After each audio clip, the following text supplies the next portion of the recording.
Olá, tudo bem?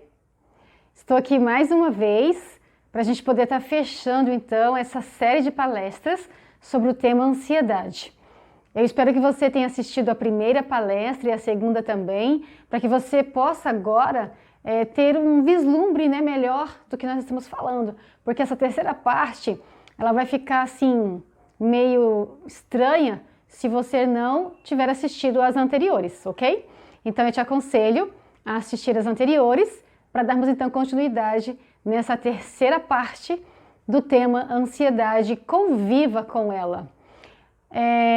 Na palestra anterior, na segunda palestra, nós estávamos falando sobre as distorções cognitivas, né? Dei exemplo de algumas apenas, e falei para vocês a importância de você procurar identificar os seus pensamentos disfuncionais. Lembra que deixei até uma tarefinha para você poder procurar identificar isso daí? Porque é importante você realizar um automonitoramento e uma autoavaliação, uma autoobservação do que acontece com você quando está ansioso, quando está ansiosa. Porque você precisa ter esse autoconhecimento para buscar então uma solução, né? Para você conseguir então aí aprender a ter um manejo melhor dessa sua ansiedade. E aí? Você conseguiu colocar no papel? Conseguiu fazer uma lista aí das situações que mais desenvolvem aí sintomas ansiosos em você? Situações, digamos assim, gatilho, né? Como nós falamos, são gatilhos, ativam aí o seu sistema de alerta. Você conseguiu pensar no que você sente? Conseguiu observar isso aí? O que você sente quando está nessa situação ou situações? E o que você costuma fazer? Qual é o seu comportamento diante de uma situação dessa? O que você procura fazer? Você enfrenta essa situação? Você evita essa situação? O que você costuma fazer? E mais importante, mas eu disse que não é tão fácil, é o mais difícil, é você conseguir identificar o que você pensou quando se sentiu daquela forma ou quando se comportou daquela forma naquela situação específica. É importante que você consiga identificar o que você pensou, os pensamentos disfuncionais. E nós iremos falar mais sobre eles hoje, nessa nossa, então, última fase dessa série de palestras. Mas, dizendo para você que é importante esse automonitoramento, se você conseguiu fazer aí, então, essa listagem, conseguiu perceber algumas coisas da sua ansiedade, parabéns! Você vai estar mais preparado, mais preparada para poder, então, estar trabalhando, né, e manejando aí a sua ansiedade, ok? Lembra que na palestra passada falamos também sobre as formas que a ansiedade se apresenta? Acho que foi na primeira palestra que falamos sobre isso, né? Falamos sobre o que é ansiedade, falamos sobre as formas como ela se apresenta, que são de duas formas, né? São os sintomas cognitivos e os sintomas físicos, que são mais perceptíveis, porque você está sentindo, né? É algo do corporal, então você tem mais facilidade de percebê-los. E os sintomas cognitivos, que são mais difíceis, né? Porque são rápidos, são automáticos, né? Como nós falamos, que são os pensamentos distorcidos, as distorções cognitivas, que hoje falaremos mais sobre isso. Mas o que eu quero dizer para você é o seguinte, a relação desses dois nos sintomas ansiosos, tá?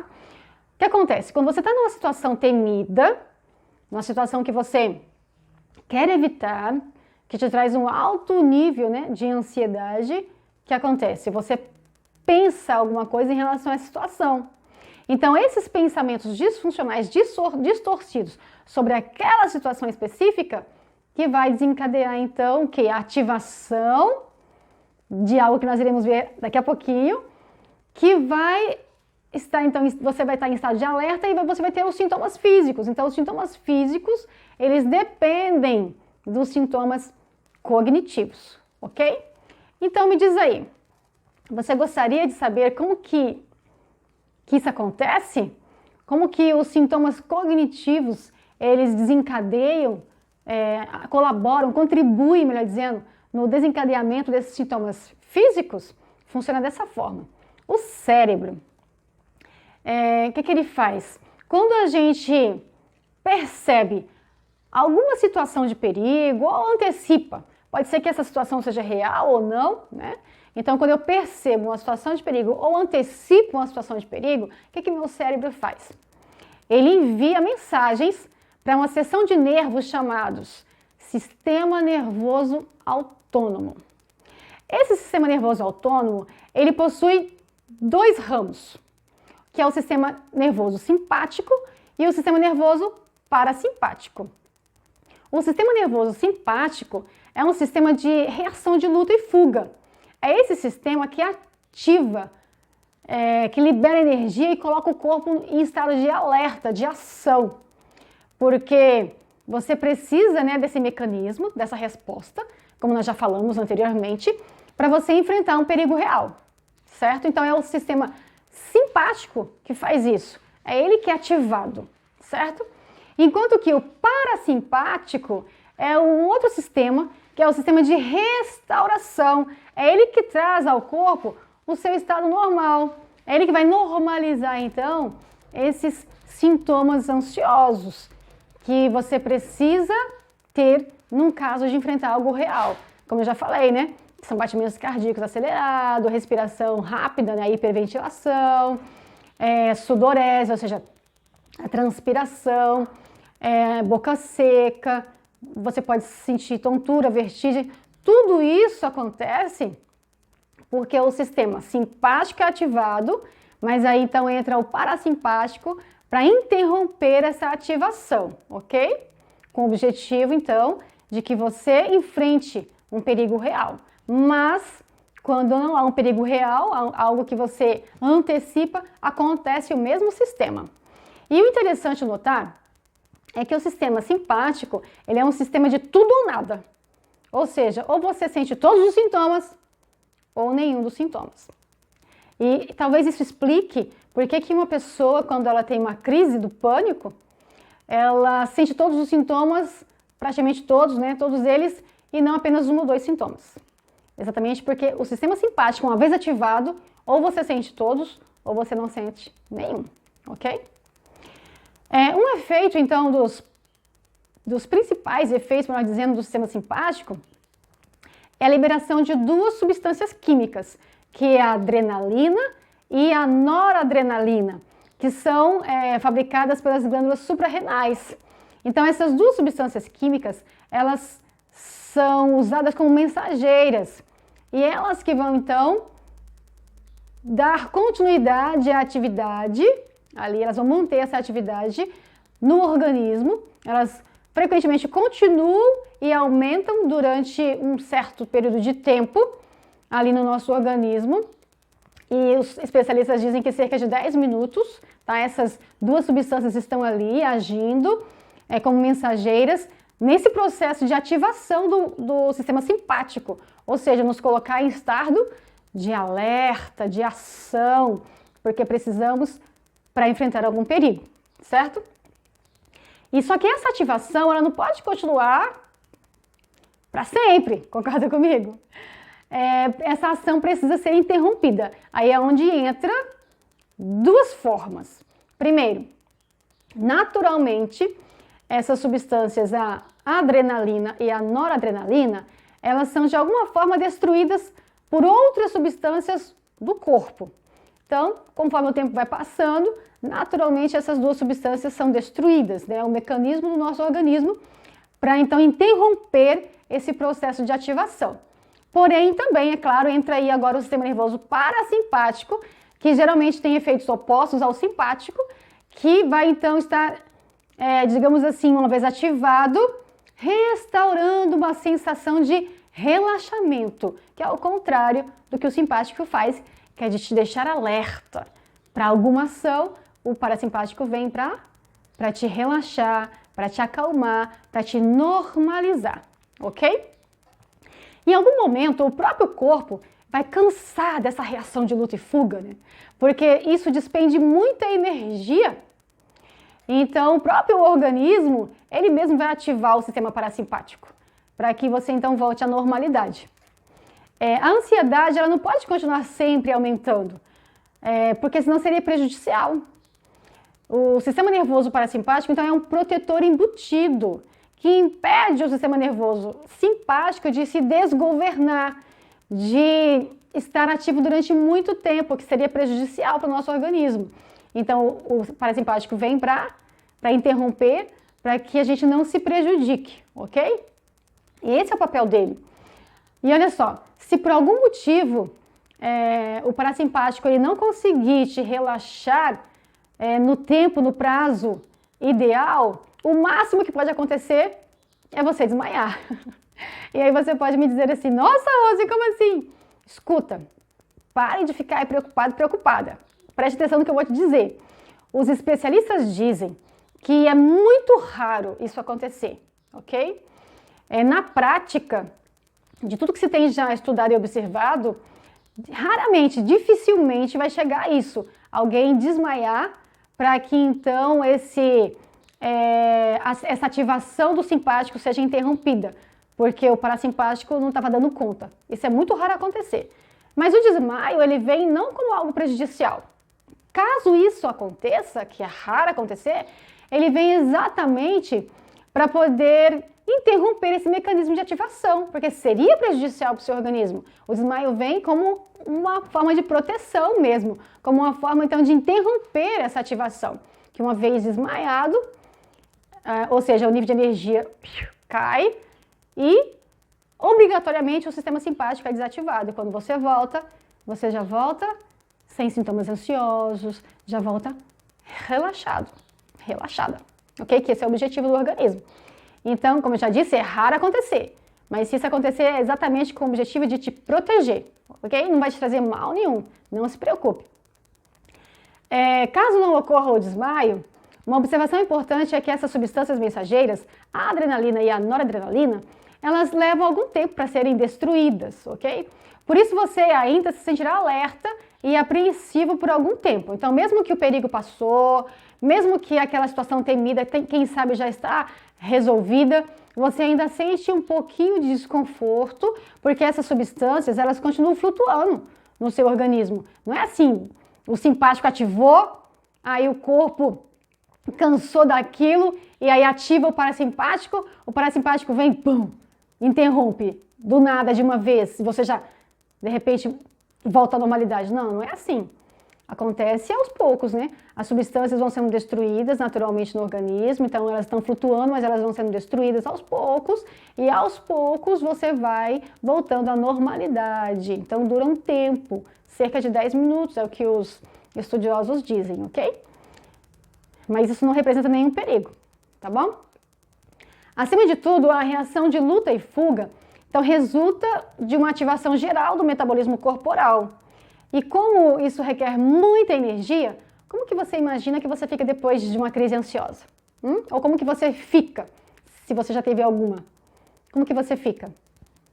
Esgotado, esgotada. Uma canseira, uma vontade de ficar só deitado, deitada, né? Um esgotamento por conta do quê? Do alto índice de energia que você precisou demandar para a ativação do seu simpático, ok? Por isso que eu disse que é perturbador e você vai sentir isso fisicamente se o tempo todo esse sistema estiver sendo ativado. Lembra que eu dei o exemplo do alarme de sua casa? Imagina que o alarme da sua casa seja o tempo todo sendo ativado. Né? Além de ser perturbador, para quem está ouvindo o tempo todo essa ativação, né? Imagina isso no seu organismo. Se o tempo todo o seu simpático, né, está sendo ativado. O que vai acontecer?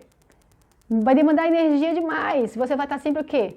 Cansada, esgotada, fadigada, sem energia para as outras atividades. Isso pode prejudicar o quê? O seu dia a dia, no trabalho, em casa, justamente por conta dessa ativação, que não para, essa manutenção da ativação do seu simpático, que as situações temidas provocam. Por isso a importância de trabalhar a sua cognição, os seus pensamentos distorcidos, disfuncionais, para que essa ativação não ocorra o tempo todo. para que você de fato então tenha uma diminuição, uma redução dessa ativação do simpático, uma redução dos sintomas ansiosos, para que você possa então ter mais qualidade de vida, ok? Uma coisa interessante é o seguinte, quando o simpático ele é ativado e você está numa situação que você não pode fugir dela, que você está ali presa àquela situação, o que costuma acontecer? Você não pode fugir, você obrigatoriamente tem que estar ali. Normalmente o que acontece? A perninha fica balançando, né? Ou o pezinho fica batendo no chão, ou você estrala os dedos, ou a inquietude, né? Você fica inquieto, levanta, senta, caminha. Ou pode chegar até ao ponto de agir com violência, insultar as pessoas. É uma forma que você está buscando lidar com a ativação ali do seu simpático, como você não pode agir, digamos, fugir daquela situação, você está obrigado a estar naquela situação, como esperar, por exemplo, o ansioso não gosta de esperar, né? Imagina você esperando ali numa fila e o serviço está demorando e aí você já começa a ficar mal, tem aquelas pessoas que já brigam com o atendente, né? Insultam o atendente, enquanto que outras procurando manter ali a sua calma, para onde que vai? Para onde que vai o sintoma ansioso, né? Como que ela vai, talvez, tentar se livrar disso? Aquilo que eu já disse, balançar a perna, bater o pezinho no chão, percebe? São sinais de que uma pessoa está ansiosa. Muito bem. Então, independente das características de cada uma das perturbações da sua ansiedade, o modelo de intervenção proposto pela TCC, que é a Terapia Cognitivo Comportamental, é eficaz e é composto por 3 fases. E olha só o interessante de tudo, nós estamos vendo sobre essas 3 fases, nessas 3 palestras dessa série que nós estamos aqui apresentando para você. Legal, né? A primeira fase, ela é educativa, é a fase da psicoeducação, que nós estamos realizando nessa série de palestras. Você percebeu que eu falei sobre o que é a ansiedade, sobre como que ela se apresenta, sobre as respostas da ansiedade. Hoje nós vimos quais são os sistemas ali, então, do nosso organismo que são ativados, por que são ativados, para que os sintomas físicos aconteçam. Percebe que estamos tendo uma psicoeducação? Ou seja, eu estou aqui trazendo informações importantes, educativas sobre a ansiedade. Mas nessa fase também é a fase da autoobservação, a fase do automonitoramento, onde você vai conhecer, mas você vai olhar para si, para a sua ansiedade e pensar assim, onde que eu me encaixo nisso? Que tipo de resposta geralmente eu tenho? A minha ansiedade, ela está leve, moderada ou grave? Quais são as minhas situações, gatilhos? Quais são as minhas situações que desencadeiam em mim sintomas ansiosos? Quais são os pensamentos que eu estou tendo disfuncionais que faz com que então eu mantenha a minha ansiedade? Percebe? O automonitoramento, a autoobservação depende de você. Eu aqui trago as informações, eu estou fazendo uma psicoeducação, que é o que você faria na clínica com o psicólogo, e eu volto a dizer que se você tiver condições, se você tiver como procurar um terapeuta, faça isso.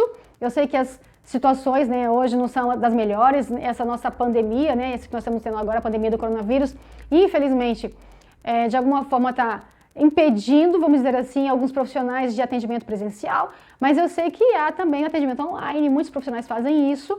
Então, se você se sentir mais confortável, dependendo do nível da sua ansiedade, se for grave, procure um terapeuta e juntamente com essas informações que você está recebendo aqui, vai ser perfeito para você então conseguir ter mais sucesso aí na luta, né? Que na verdade não é uma luta, você não está aqui para brigar, para ver a sua ansiedade como inimiga, mas nesse processo de conviver aí com a sua ansiedade, ok? Então você precisa se conhecer. E uma segunda fase é a fase onde você aprende aptidões. Então lá também na clínica, o terapeuta ele vai ensinar aptidões para que você possa manejar melhor então a sua ansiedade.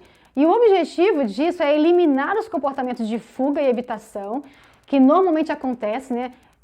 Aquele comportamento de fuga, de evitação, de segurança, eu estou bem aqui, quero ficar aqui, para poder então diminuir as respostas ansiosas e isso vai então favorecer um melhor manejo. Por isso você precisa conhecer as suas crenças, disfuncionais, os seus padrões disfuncionais de pensamento, que são as distorções cognitivas, para você então ter mais sucesso. E aí então partimos para uma terceira fase, que é o domínio dessas aptidões, que é efetuado então na terceira fase. Você precisa dominar primeiro, melhor dizendo, você tem que dominar as aptidões aprendidas, tá? Você tem que compreender como que funciona a sua cognição, como que funciona aí os pensamentos disfuncionais em você, para que você então possa partir para a terceira fase, que é a fase da exposição, que é a fase do confronto, que é a fase que nós chamamos de EPR, que é uma técnica, né, que é utilizada pela TCC, que é a exposição e prevenção de respostas, ou seja, você se expõe a uma situação temida, ansiosa, para que você possa então prevenir respostas ansiosas ao longo do tempo. A gente já vai falar mais sobre isso, ok? E isso acontece de modo sistemático e a meta é diminuir então as respostas ansiosas e aumentar a sua autoeficácia, ou seja, neutralizar aquele pensamento de impotência que nós já falamos na palestra anterior, porque normalmente o que acontece? Os sintomas ansiosos, eles desencadeiam sintomas de pensamentos de impotência, melhor dizendo. Então, quando você, diante da situação temida, você começa a alimentar pensamentos disfuncionais, isso vai fazer o quê? Com que você também antecipe a situação, você se imagine naquela situação e aí você se sente impotente para resolver aquilo.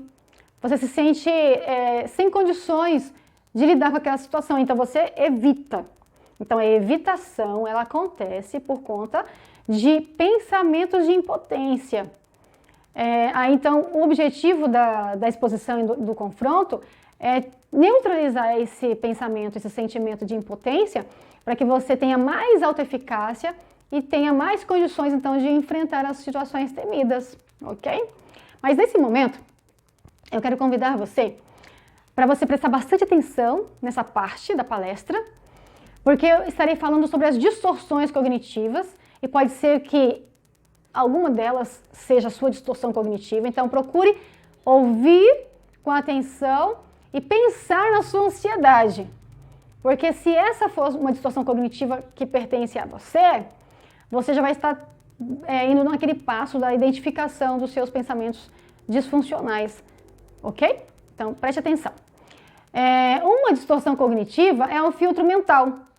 O filtro mental é mais ou menos isso, você chega a conclusões após manter o foco nos detalhes negativos, ou seja, o seu foco é nos detalhes negativos, você então não permite filtrar os detalhes positivos, você deixa fora do seu filtro os detalhes positivos, você foca apenas nos detalhes negativos, é o filtro mental. Mais ou menos assim, ó, você pode pensar, como eu me esqueci de um detalhe na decoração que eu organizei, naquela festa de aniversário, naquele casamento, não sou uma boa decoradora. Percebe? Você só focou no negativo, naquele um detalhe que você esqueceu. Você não focou em todo o restante da sua decoração, nos aspectos positivos, ok? Então, uma resposta alternativa a esse seu pensamento disfuncional, porque você precisa trabalhar isso, trabalhar uma resposta alternativa, pensamentos alternativos, para você mudar esse seu pensamento disfuncional, seria você expandir o seu foco. Em vez de você focar só naquela situação então negativa, você vai perguntar a si mesmo, o que eu não estou considerando? Esse detalhe esquecido, será que estragou toda a minha decoração? Que detalhes da minha decoração ficaram bons que eu não apreciei? Percebe? Aí isso vai fazer com que você, quem sabe, se sinta melhor, né? Do que ficar pensando só de maneira negativa e focar naquilo que não ficou legal, ou aquilo que você esqueceu, percebe? Uma outra distorção cognitiva é você chegar a conclusões precipitadas, ou seja, aquilo não aconteceu e você já está antecipando e já chegando a ter suas próprias conclusões. Você chega a conclusões negativas, apesar de não ter evidências delas, que comprove realmente que é fato, ok? Ou você, mesmo quando tem evidências de que aquilo não parece ser tão verdadeiro, mesmo assim você chega às conclusões negativas. Quer um exemplo? Meu namorado não me ligou. Ele vai terminar comigo. Olha só esse pensamento. Eu estou relacionando uma situação negativa, né? Ou seja, meu namorado não me ligou, então não foi algo interessante. Eu queria que ele tivesse me ligado. E aí você então já chega a uma conclusão precipitada. Como ele não me ligou, ele vai terminar comigo. Percebe aí um pensamento disfuncional? Como você pode ter um pensamento alternativo, uma resposta alternativa a essa distorção? Pergunte a si mesma: que fatos comprovam que minha conclusão ela é verdadeira, ela é válida? Só o fato dele não ter ligado? Tem alguma outra situação que comprove isso? Que fatos comprovam que minha conclusão ela não é verdadeira? Pensa aí, de repente, nos últimos encontros, nas últimas situações. O que comprova que o que eu estou concluindo não é verdade? E aí você compara os dois fatos, né, as duas situações, e aí então, para ver se de fato a sua suposição ela está correta ou não. Percebe? É importante você considerar sempre os dois lados, ok? E nunca bater o martelo simplesmente numa conclusão que você chegou por uma situação que nem tem evidências dela, que é uma conclusão precipitada. Como já vimos, é uma distorção cognitiva, é um pensamento disfuncional, ok? Agora, uma outra distorção cognitiva é a supergeneralização. Você mantém o foco só nos resultados negativos de uma ou mais situações limitadas e você usa esses resultados para criar regras e conclusões amplas, gerais, sobre vários aspectos da sua vida. Um exemplo?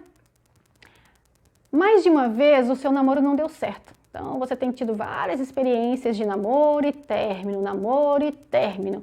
Aí você utiliza essas situações para chegar à seguinte conclusão: nunca vou encontrar alguém na minha vida. Ou ninguém me ama. Percebe? Você super generalizou aquela situação e já trouxe uma conclusão negativa sobre aquela situação. Nunca vou encontrar alguém para que de fato eu tenha um relacionamento legal, né? Ou ninguém me ama. Aí eu quero que você agora pense num pensamento alternativo. Como que você poderia lidar com essa situação sem super generalizar? Você tem que ser específico nas suas conclusões. Pergunte a si mesmo: quais são os fatos dessa situação? É mesmo tão ruim como eu estou pensando? Vai realmente afetar negativamente alguma outra área da minha vida? Ou, vai afetar para sempre essa área relacional da minha vida? Também evite usar termos amplos, absolutos, como todos, tudo, sempre, nunca, todo mundo, ninguém. Você já ouviu isso? Ou você tem o hábito de falar assim, pensar assim? Isso nunca aconteceu. Será? Ou isso sempre acontece assim. Ou todo mundo, tudo, percebe? Nenhum, ninguém me ama, ninguém se importa comigo. Será? Será que ninguém mesmo te ama? Ninguém? Não tem? Olha aí no seu círculo de relacionamentos. Alguém ama você? Porque se uma pessoa te ama, esse pensamento é disfuncional, né? E porque sempre tem alguém que nos ama.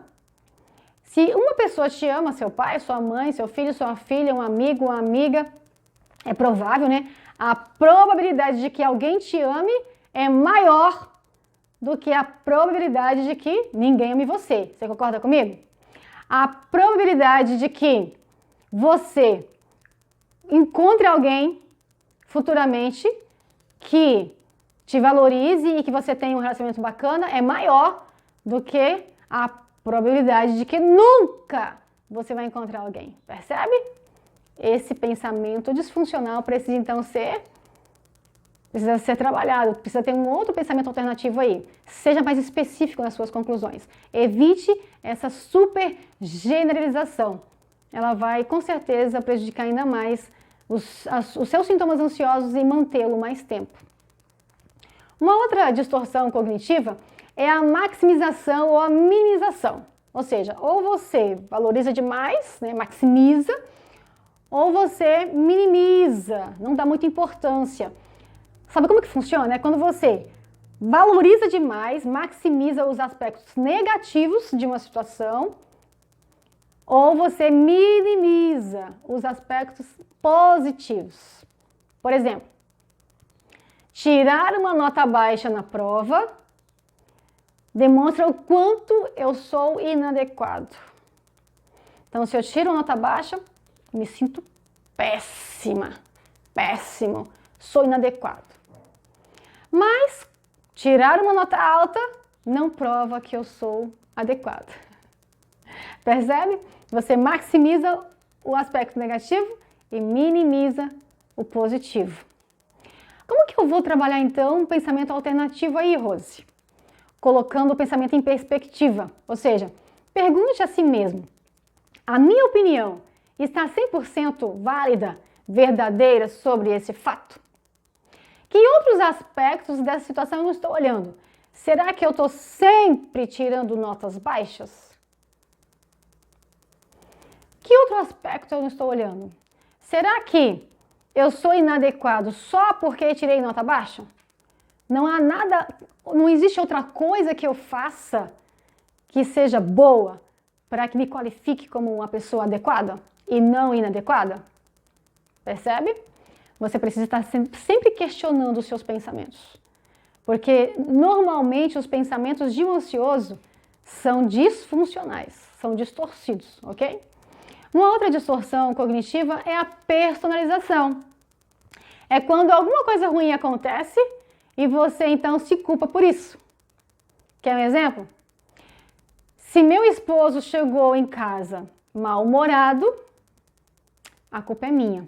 Eu devo ter feito alguma coisa errada e por isso que ele está assim, não quer falar comigo. Percebe? Seu esposo pode estar entrando em casa mal-humorado por vários motivos. De repente discutiu com o chefe, de repente foi demitido, de repente não dormiu bem aquela noite.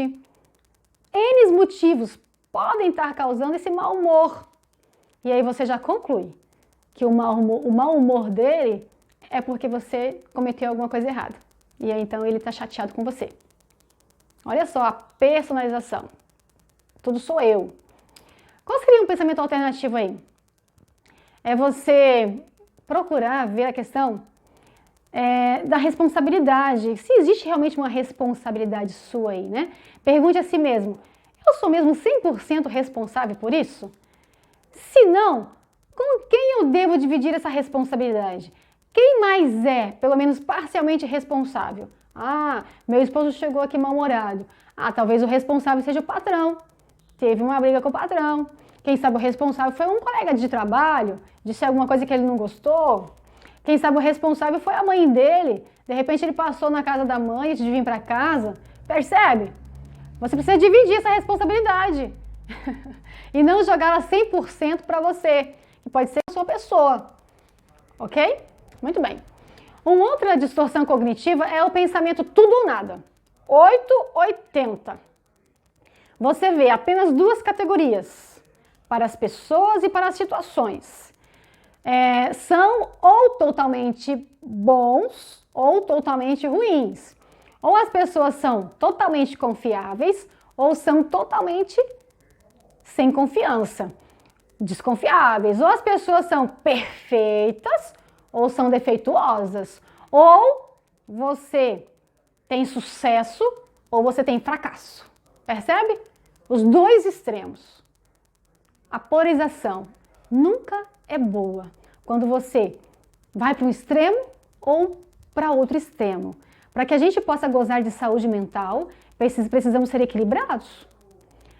Nunca um extremo ou outro vai ser bom. Por exemplo, se eu não for o primeiro, sou um fracasso. Percebe? Eu não aceito ser o segundo, eu não aceito ser o terceiro, eu tenho que ser o primeiro. Mas eu te pergunto, se todos pensassem assim, alguém tem que ser o primeiro. E aí? Quer dizer que o primeiro tem sucesso e todos os outros são fracassados? Por que a gente tem que pensar dessa forma, né? Eu preciso tirar 10 na prova, porque senão eu sou um fracassado. espera aí. Você pode ser um excelente aluno tirando 9.9, 9,5, 9, 8, 8,5, são notas boas. Mas por que eu tenho que tirar 10? Se eu não tirar 10, não sou um bom aluno. Percebe aí esse pensamento tudo ou nada? Ele é muito prejudicial. Por quê? Porque poucas pessoas, a minoria, vai estar nessa hierarquia de ter tirado 10, ou ter sido o primeiro naquela competição, ou ter sido o primeiro naquela avaliação, percebe? Só tem espaço para uma pessoa. Agora, todos nós podemos ser bons, mesmo não sendo o primeiro ou o que tirou a melhor nota. Até porque, me responde uma pergunta. Existe a perfeição? Existe alguém perfeito? Não existe. E se você ficar buscando ser perfeito para você não ser um fracasso, para que você não seja defeituoso ou defeituosa, para que você seja um sucesso, está buscando algo impossível. Todos somos falhos, somos humanos, cometemos erros, percebe? Portanto, um pensamento alternativo é exatamente você perguntar assim, eu estou sendo justa comigo mesma? Ou com aquelas pessoas? As coisas são realmente 100% boas ou ruins? Não tem meio termo? Você precisa enxergar os pontos intermediários. Que possibilidades estou desconsiderando quando vejo as coisas assim? Preto e branco, né? Tudo ou nada. O que eu estou desconsiderando? Desconsiderando que você pode ser igualmente capaz, mesmo não sendo o primeiro. Igualmente, uma pessoa boa, mesmo não sendo perfeita. Até porque ninguém é, ok? Uma outra distorção cognitiva é a catastrofização. E eu acho que essa você já está craque, né? Porque a gente vem falando sobre ela durante muitos dias aí nas nossas séries de palestras. Temos falado muito sobre a catastrofização, que não é outra coisa quando você já espera a pior das hipóteses acontecer, né? Uma catástrofe acontecer. Você não pensa que haverá uma esperança em seu futuro, certo? Por exemplo, aquela situação que eu dei na palestra anterior. Eu serei demitida, né? Porque o meu chefe me chamou para conversar de maneira inesperada, então eu vou ser demitida, só pode ser isso. Ou então você está sentindo o seu peito, né, apertado, alguns sintomas aí bem tensos de ansiedade e logo você pensa, eu vou ter um infarto, eu vou morrer. Percebe? É a catastrofização. Você esperar a pior das hipóteses. Como que eu posso, Rose, trabalhar então aí um pensamento alternativo? É você considerar todas as possibilidades e não só aquela, a pior. Pergunte a si mesmo, o que mais pode acontecer? O que possibilidades eu não estou considerando? Porque olha só, lembra que nós conversamos? Quando o teu chefe te chamou para conversar inesperadamente, né, aquela imaginação que eu pedi para que você tivesse, que outras possibilidades você não estaria considerando para dizer eu vou ser demitida? Você não está considerando que o teu chefe está te chamando só para te apontar uma coisa a ser corrigida e que você resolveria isso sem nenhum problema, certo? É porque as pessoas elas estão sujeitas a erros. De repente o teu chefe está te chamando para te promover e aí você já está pensando numa catástrofe, vou ser demitida, percebe? Tem que considerar as outras possibilidades. São pensamentos alternativos para você então estar aí procurando mudar esse pensamento de catástrofe. Uma outra distorção cognitiva é a leitura mental. São aquelas pessoas que têm a mania de querer adivinhar o que o outro está pensando, está sentindo. Eu pergunto para você, isso é possível? É possível você adivinhar o que o outro pensa ou o que o outro sente? De maneira nenhuma. Aí você interpreta uma situação ruim utilizando-se dessa distorção.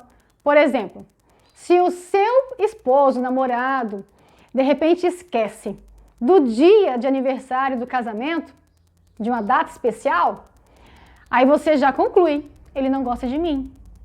Percebe? Você está querendo adivinhar o que o outro está sentindo, por conta de uma interpretação de uma situação, sendo que existem outras possibilidades, outros motivos por ter esquecido aquela data. Ou então, de repente, em uma situação, você interpreta assim, olha, ele está pensando que eu sou louca, Ou seja, você já está querendo adivinhar o que o outro está pensando. Ou ele está pensando que eu não sou adequada, ou ele está pensando que eu sou uma incompetente, e assim, é a leitura mental. É você querer adivinhar o que o outro está pensando ou sentindo. Isso não é possível. Então, para que você possa desenvolver aí um pensamento alternativo, é você buscar esclarecimentos. Pergunte a si mesma: eu posso mesmo saber o que as outras pessoas estão pensando ou sentindo? Você vai chegar ao óbvio, né? Que não. Então, se você quiser esclarecimentos sobre aquela situação, vai conversar com a pessoa. Pergunte para a pessoa. Ou você pergunte para você ter realmente uma resposta, ou você para de ficar tentando adivinhar. Porque é impossível você saber o que o outro pensa ou sente. Concorda comigo? Uma outra distorção cognitiva é ditar as leis. É você ter uma ideia fixa, rígida, particular sobre as coisas, como elas deveriam ser. E você fica chateado ou com raiva quando as suas expectativas não são atingidas. Porque para você as coisas têm que ser dessa forma, tem que funcionar dessa forma, porque são as certas. Você tem que ditar as leis, as regras. E se isso não acontece, você se sente mal. Você fica chateado, fica magoado, fica até com raiva. Como que eu posso, então, trabalhar essa distorção cognitiva? Ser flexível, porque ninguém é o dono da razão. Seja flexível. Pergunte para si mesmo: como eu posso ser flexível nessa situação para que todos fiquem um pouco mais felizes ou satisfeitos com a decisão que será tomada? Como que eu posso equilibrar isso? Porque você tem que concordar comigo que pode ser que você esteja equivocada sobre a situação. E você, então, achar que as coisas têm que ser daquela forma. Quem disse que você é o dono da razão? Que você está certo ou está certa? Então, para que você possa trabalhar essa distorção, você precisa considerar que você esteja equivocado e ser flexível para que as pessoas se sintam mais confortáveis. Você precisa ser flexível para negociar, tá? Uma decisão. Imagina você lá no seu trabalho, aí tá todo mundo lá reunido para tomar uma decisão, a melhor decisão naquela situação, e você acha que tem que ser feito do seu jeito. Você opina, e aí você acha que se a sua opinião não for levada em consideração, ninguém está importado com você, ou ninguém acha que a sua opinião é válida, porque a decisão foi tomada diferente. Pode ser que, de fato, a sua opinião não seja a melhor, mas também não significa que é a ruim, é a pior. Entende? Essa distorção cognitiva leva a muitos problemas de conflitos, seja lá na sua casa, com o seu cônjuge, seus filhos, seja no seu local de trabalho, porque você sempre quer impor e ditar as leis, as regras, colocar as suas ideias, ok? E isso não é bom. Faz com que você se sinta mal depois e até alimente raiva, mágoas, e isso é ruim, ok? Uma outra distorção cognitiva é o raciocínio emocional, ou seja, é você acreditar que se você está sentindo aquilo, deve ser verdadeiro. É aquilo mesmo, já que você está sentindo, não pode ser o contrário, mesmo que haja evidências do contrário. Quer um exemplo? Lá no trabalho, você sabe fazer muitas coisas, mas aí você pensa assim: apesar de eu saber fazer muitas coisas aqui no meu trabalho, eu me sinto um fracasso. Apesar de eu ter feito várias aulas bacanas aqui online com os meus alunos, eu me sinto um fracasso. Eu sinto que está sendo em vão, que não está valendo a pena, é o que eu sinto. Então, se eu sinto isso, é um fracasso mesmo. É por aí? Como trabalhar, então, um pensamento alternativo para essa disfunção aí, para essa distorção cognitiva, esse pensamento disfuncional? É você, então, ter um sentimento racional. Pergunte a si mesmo: quais são as evidências de que meus julgamentos são 100% verdadeiros? Existe alguma outra explicação para aquilo que eu estou sentindo? Será que existe evidência que comprove que as minhas aulas, as minhas videoaulas, aquilo que eu preparei com tanto carinho, com tanto trabalho, não estão realmente alcançando os seus objetivos? As crianças não estão aprendendo, os alunos não estão gostando? Existe evidência disso? Ou é só coisa que você está sentindo? É um problema particular seu. E aí? Então, o que pode estar acontecendo para eu estar me sentindo assim? Será que eu estou aí na TPM, estou me sentindo mais emocionalmente sensível? O que está contribuindo para que eu me sinta agora um fracasso e nada do que eu tenha feito eu considere como algo relevante? Algo a se considerar, ok? E uma outra distorção cognitiva, e a última que nós iremos falar hoje, é a rotulação. Ou seja, você atribuir um julgamento ou um rótulo a uma pessoa ou a situações sem olhar todos os fatos. Você só observa aquela situação, aquele comportamento e você rotula. Ou a pessoa a si mesmo. Por exemplo, eu sou um perdedor, você perdeu uma competição, eu sou um perdedor, mas você perde sempre?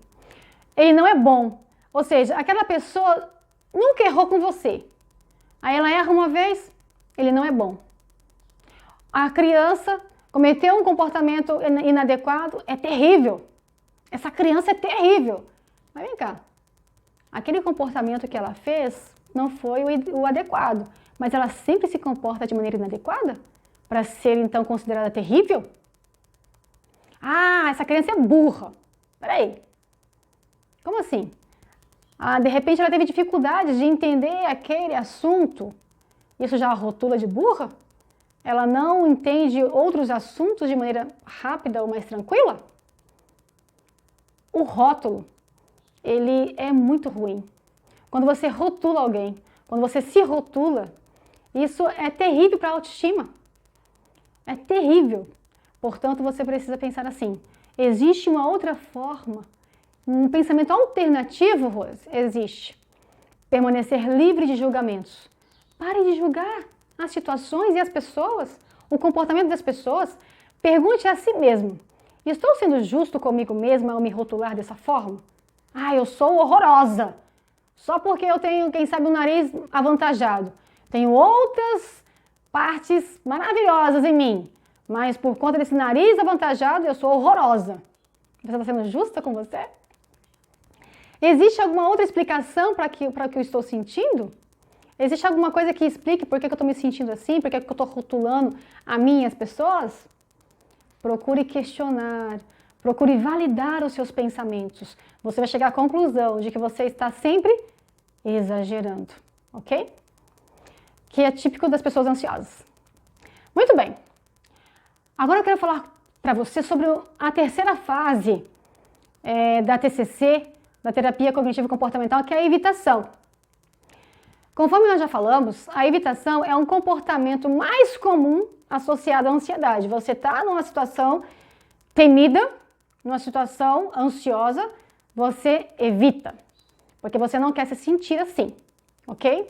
Mas o interessante de tudo isso é que quando evitamos uma situação difícil, inicialmente, experimentamos uma diminuição da ansiedade. Parece que é algo bom, parece que é bom evitar aquela situação, porque quando eu evito, me sinto melhor, diminui a minha ansiedade. Mas, ironicamente falando, quanto mais vezes você evitar uma situação, mais ansioso você vai ficar a longo prazo, no futuro. Mesmo que a curto prazo você se sinta mais relaxado, se sinta melhor, com menos ansiedade, quando você evita aquela situação temida, ou aquela pessoa temida, a longo prazo, a tendência é que essa ansiedade ela se mantenha e então ela aumente.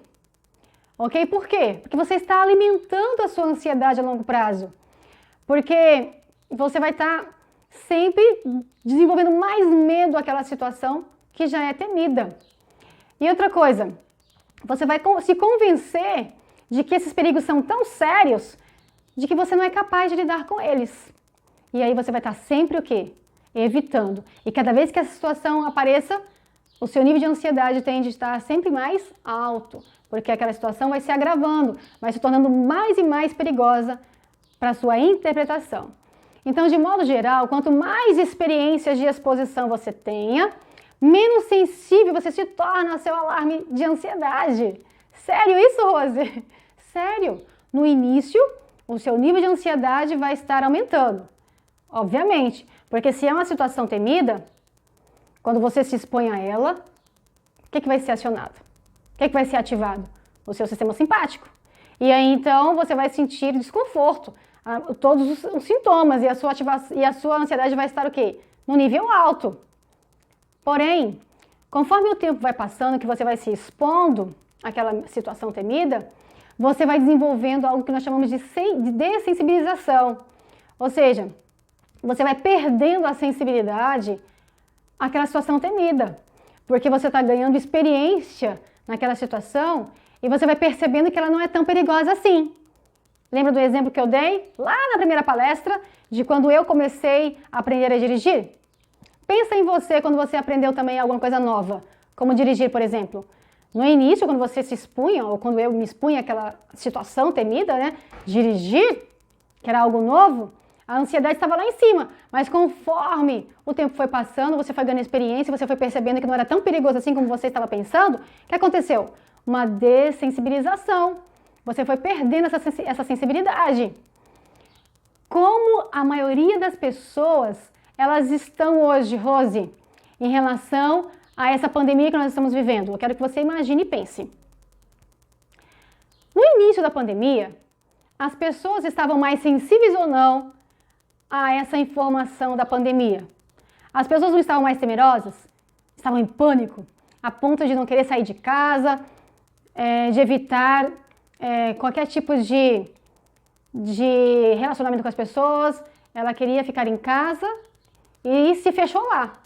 E muitas pessoas estavam preocupadas, né, muito sensibilizadas ao vírus. Concorda comigo? Mas o que tem acontecido ao longo do tempo? Estou te dando um exemplo negativo, né? Porque, na verdade, isso não está legal. Não preciso ficar em pânico. Não preciso ficar morrendo de medo do corona. Mas a minha responsabilidade em me proteger diante de um perigo que é real, ela existe. E a minha responsabilidade social, proteger o outro desse perigo que é real, existe. Então, olha só. Essa dessensibilização que as pessoas estão vivendo hoje, a ponto de sair de casa sem necessidade alguma, não usar máscaras, e quando está usando máscaras, não usa de maneira adequada, né? O nariz de fora, às vezes até a boca de fora, a máscara do queixo. E isso faz com que eu não me proteja e não proteja os outros, percebe? Eu estou perdendo a noção do perigo, que é real. Então isso não é bom. Esse exemplo que eu estou dando da pandemia é só para você entender como que ao longo do tempo, uma situação uma vez temida, ela pode tornar-se não temida depois ao longo do tempo. A dessensibilização que acontece, ok? Então, mesmo que você hoje esteja menos sensível ao coronavírus, porque o tempo está passando, né, a gente está se acostumando com as mortes, que infelizmente estão acontecendo, e eu lamento muito isso, até vou aproveitar aqui a oportunidade para desejar as minhas condolências às vítimas dessa pandemia, desse coronavírus. Infelizmente, pessoas próximas também da gente têm falecido, isso é triste. Infelizmente, é a realidade, a gente precisa aprender a lidar com ela. Mas olha só, é triste. Só que você e eu podemos evitar que mais pessoas morram.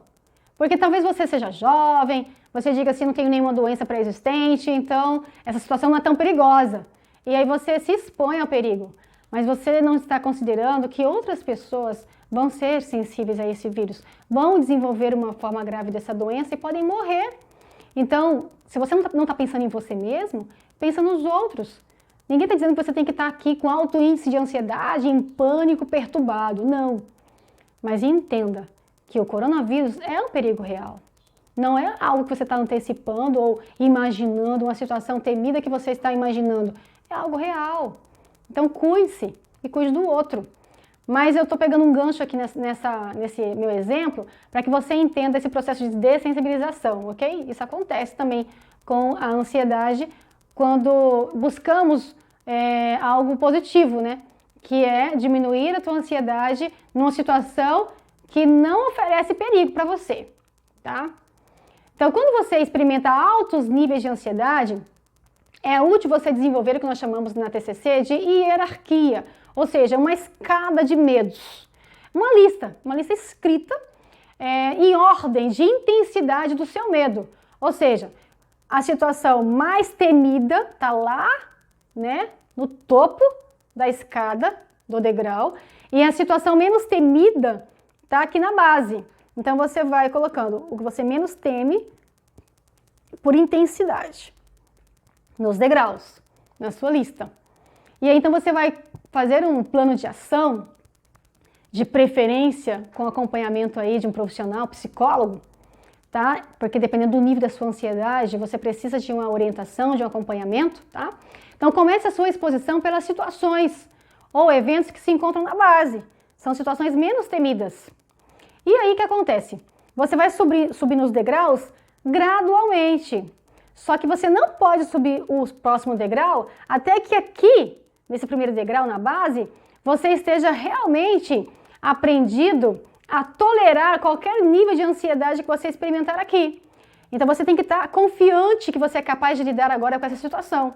Então você foi lá, se expôs, né, confrontou essa situação aqui na base, e aí quando você se sentir confiante, quando você tiver aprendido a tolerar de fato qualquer nível de ansiedade aqui, aí você passa para o próximo degrau, e assim sucessivamente. Abordando gradualmente aquilo que você teme, você também reunirá evidências acerca da sua capacidade de enfrentamento, que você vai estar, então, trabalhando diretamente contra aqueles pensamentos de impotência. Você percebe que você dá conta de lidar, então isso traz para você uma evidência de que você é capaz de lidar com aquela situação. Percebe? Isso é bom.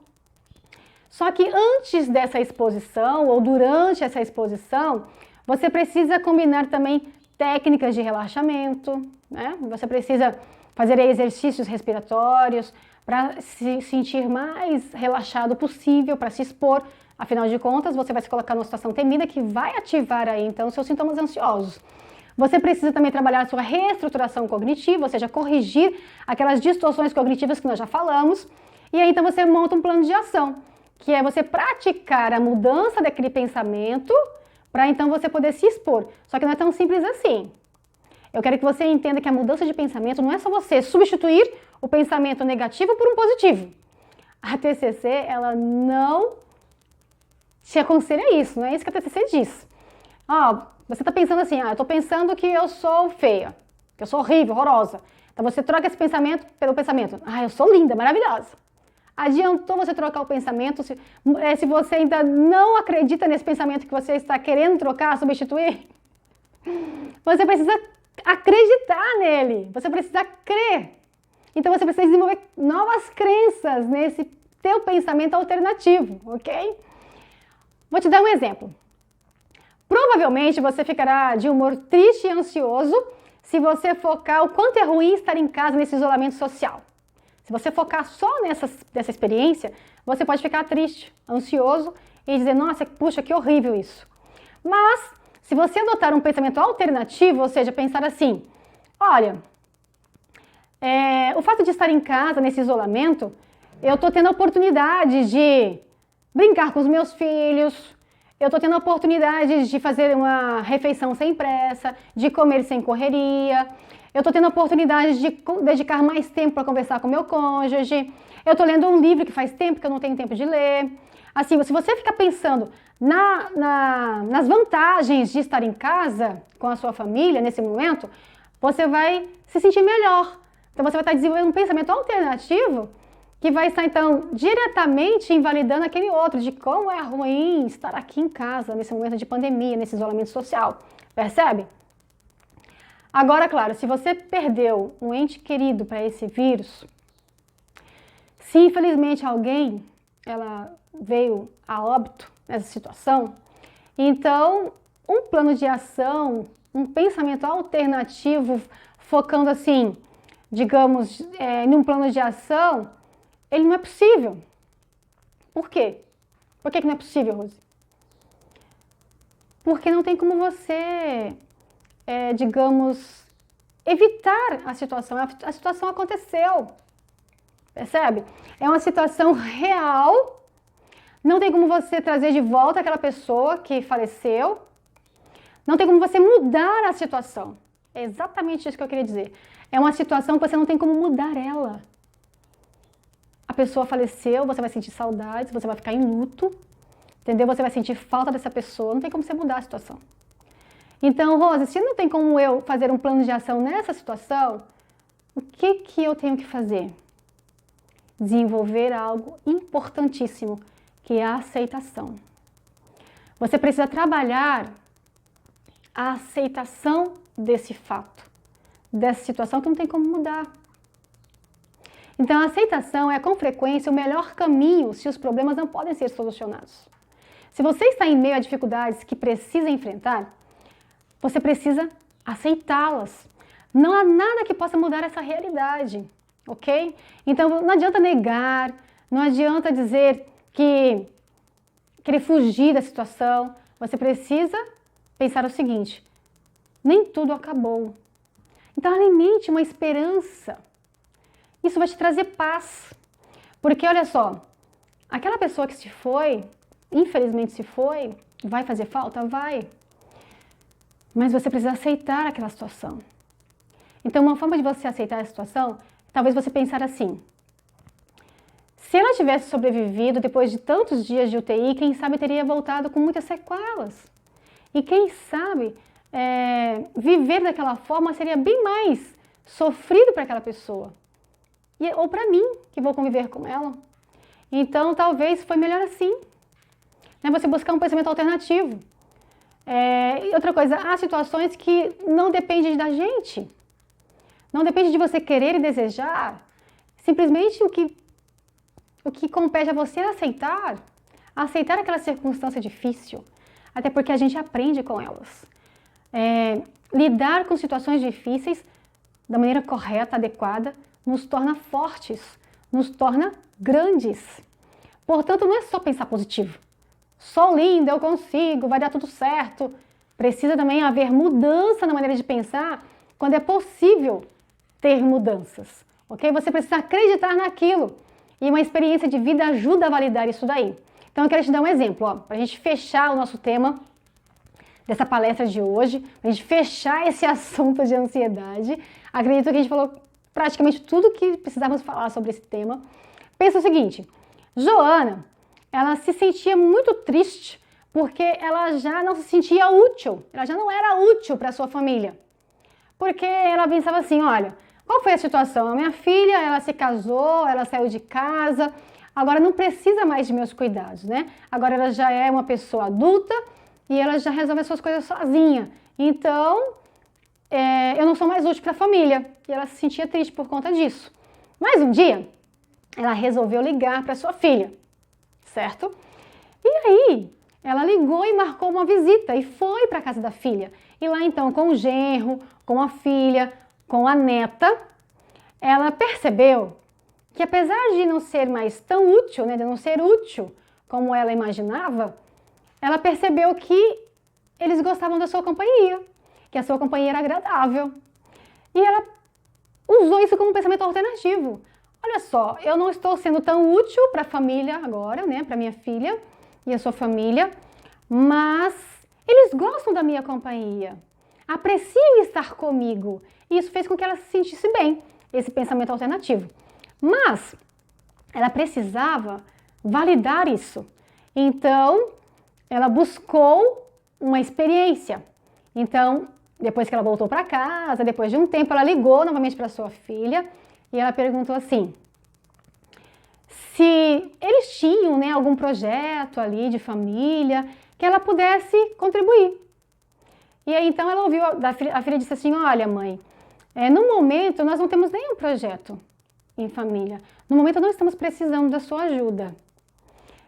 Essa mãe, ela poderia simplesmente ter então se despedido, desligado o telefone e pensado assim: de fato o que eu estava pensando. Eu não sou útil mais para a família. E talvez eu estava equivocada em pensar que eu era agradável, que a minha companhia era agradável, porque a minha filha não me deu nenhuma alternativa, né? Disse que não há projetos que eu possa ajudar, que eu possa contribuir, então de repente não me quer lá. Mas aí ela fez uma pergunta, ela disse assim para a filha: tudo bem, vocês não têm nenhum projeto de família, mas eu posso ser útil em alguma coisa? Eu posso ajudar em alguma coisa? E aí então a filha respondeu assim para a mãe: olha, mãe, a Bianca, né, a neta, ela gosta muito de estar com você, ela gosta muito da sua companhia. E eu acredito que você poderia ajudar sim. Nas terças e nas quintas-feiras, a Bianca poderia ficar com você às tardes. Ela vai gostar muito da sua companhia.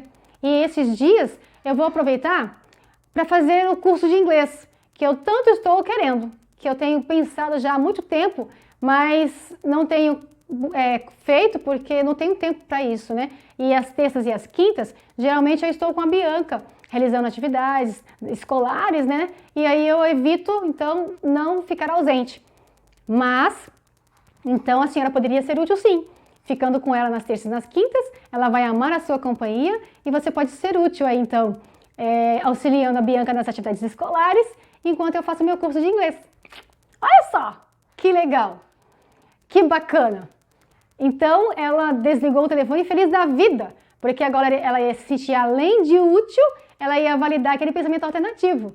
Eles gostam da minha companhia, percebe? Então, é exatamente isso que eu tenho para te dizer hoje.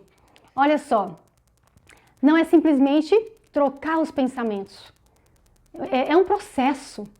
Você trabalhar agora com a diminuição, com a redução da sua ansiedade é um processo. Então eu te aconselho a reunir todas as informações que aqui foram passadas, tá?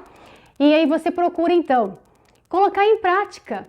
Mas aí você pode me dizer assim, ó, Rose, estamos num momento difícil, porque os psicólogos, né, os profissionais que eu conheço não estão atendendo de maneira presencial. E talvez você também tenha dificuldades de encontrar alguém, não sei, que você tenha confiança ou de repente não vai ser a melhor experiência que você acredita que vai ter. Eu acredito que também é um bom acompanhamento, pode ser muito útil.